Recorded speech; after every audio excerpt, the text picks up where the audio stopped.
What if I told you that one of the most important inventions in human history was nothing? Not fire, not the wheel, not paper, nothing. Because that nothing became zero. And without zero, there would be no modern mathematics, no advanced astronomy, no banking as we know it, and no computers. But here is the real surprise. Zero was not simply discovered in one single moment. It developed slowly over a vast stretch of time. And yet, one man stands at the center of the story, an Indian mathematician named Brahmagupta. He did not create the idea of zero completely by himself. But in AD 628, he did something revolutionary. He treated zero as a real number, and he gave it mathematical rules. That changed history. Part 1. The problem before zero.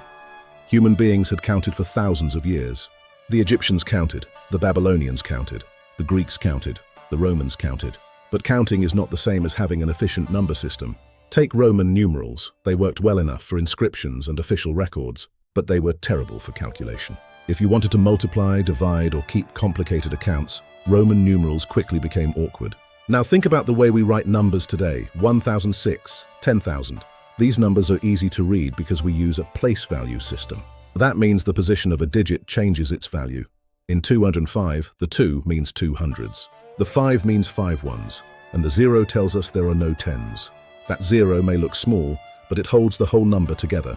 Without it, the meaning collapses. So the challenge was not just how to count.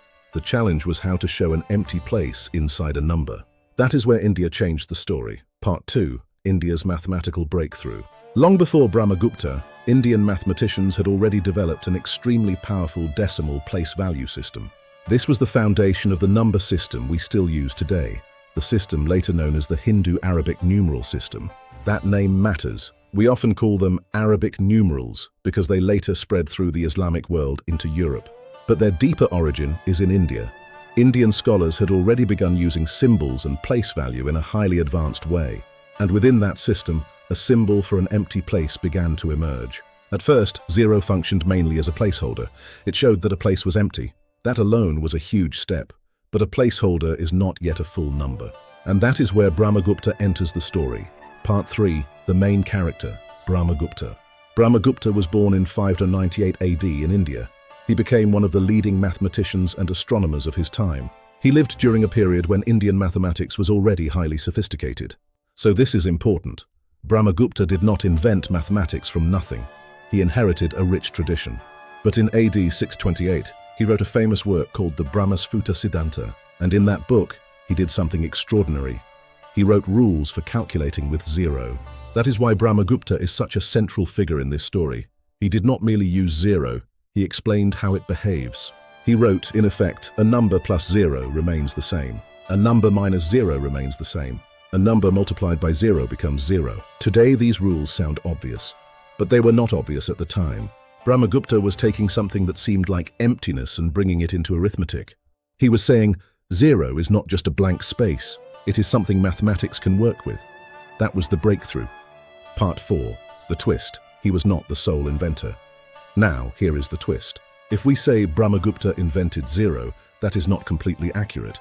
And that is what makes the story more interesting. Zero was not created by one single genius in one single instant. It was the result of a longer Indian mathematical tradition.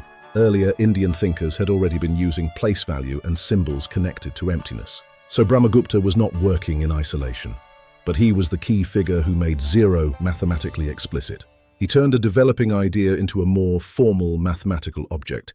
That is why he matters so much. He was not simply the first person to see the symbol. He was the man who gave it structure, authority, and rules.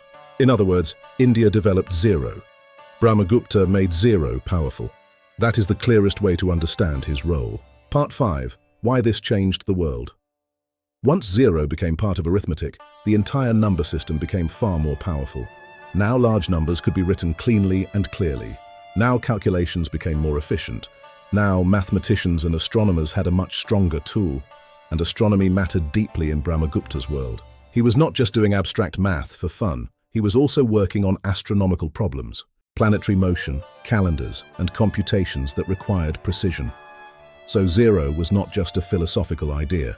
It was practical. It improved calculation. And over time, the Indian numeral system, including zero, spread outward. It passed into the Islamic world, where scholars studied and expanded Indian mathematics. From there, it eventually reached Europe. At first, Europeans were slow to accept it. Roman numerals were familiar. The new system seemed foreign, but the new system was simply better.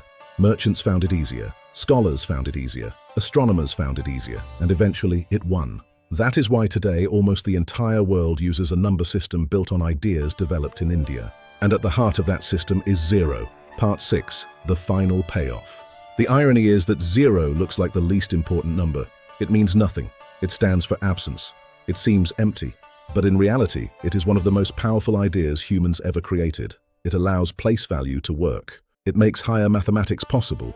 It became essential to science. And in the modern world, it even became part of computing itself. Every digital device ultimately depends on binary logic, 0 and 1. So the number that once represented nothing became one of the foundations of everything. And if we want to give that story a human face, the name we remember is Brahmagupta.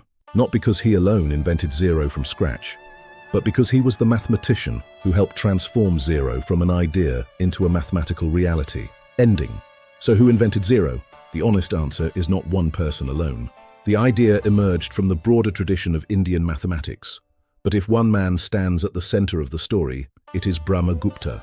In AD 628, he gave zero rules, and when he did that, he helped change the future of mathematics and the world. So the next time you see a zero, remember, it is not just an empty circle. It is one of India's greatest gifts to human civilization. And Brahmagupta is the man who helped give that gift its power.